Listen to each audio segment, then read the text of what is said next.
Buenas tardes, maestra. Mi nombre es Alejandra Ortiz y le voy a hablar sobre la globalización. ¿Qué es la globalización? Es el proceso que se da, es el proceso económico, político, cultural que se da a nivel mundial. ¿A qué se refiere esto? Como por ejemplo el Tratado de Libre Comercio, las comunicaciones que ya podemos tener en todo el mundo, puede ser los avances tecnológicos que vienen trayendo a nuestro país. A todo eso se refiere la globalización. La culturación, entonces continúa con la culturación. La culturación, ¿qué es? La culturación es como pues, su nombre lo dice, ¿no? Las culturas y tradiciones que vamos adoptando de otros lugares. Puede ser que por la globalización vamos adoptando tradiciones y costumbres de otros lugares, como por ejemplo pues el Halloween. El Halloween pues no es de nosotros celebramos el Día de Muertos y ya aculturamos el Halloween porque ya a veces ya no celebramos el Día de Muertos, sino como que Halloween los niños se disfrazan y ya estamos como que perdiendo nuestra tradición.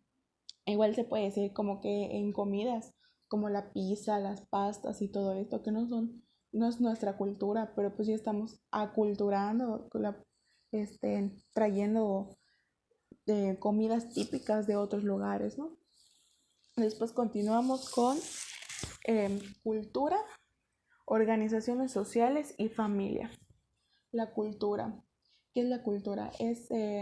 Son los bienes materiales y espirituales que se dan de generación en generación. Como por ejemplo podemos decir que nuestras tradiciones mayas que se han dado de generación en generación. Y las organizaciones sociales. ¿Qué son las organizaciones sociales? Son grupos que se van formando por un fin, ¿no? O sea, grupo de personas que se van formando con un fin en específico. En estas podrían entrar las instituciones sociales que vienen siendo como la escuela, la iglesia, la familia. Hablando sobre la familia, dice que la familia es un grupo de individuos que pues se relacionan por un vínculo. Hablamos sobre los derechos humanos individuales. ¿Qué son los derechos humanos individuales?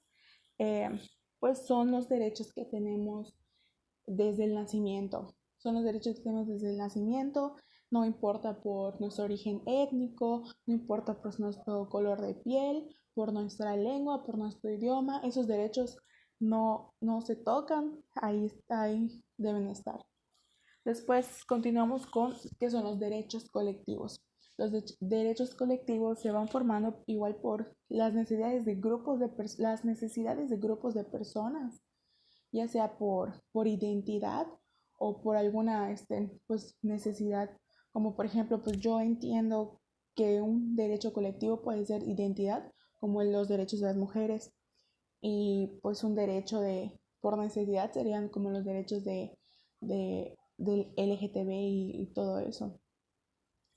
Eh, Después hablamos sobre los derechos lingüísticos de los pueblos indios.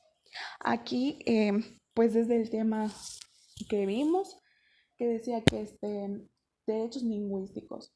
En México existen 68 lenguas indígenas, de las cuales ya murieron y solo quedan 55. ¿A qué se refiere derechos?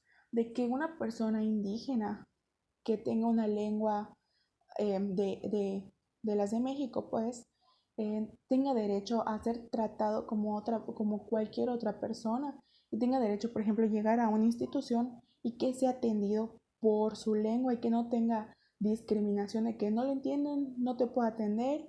A eso se refiere los derechos, de mi punto de vista, a eso se refieren los derechos lingüísticos de los pueblos indígenas, o sea, de los pueblos indígenas, de que pues los discriminan simplemente porque pues no entienden su lengua, quizá por sus rasgos, y eso pues no debería ser. Yo creo que ellos tienen derecho tanto a la educación y a toda la información en su propia lengua.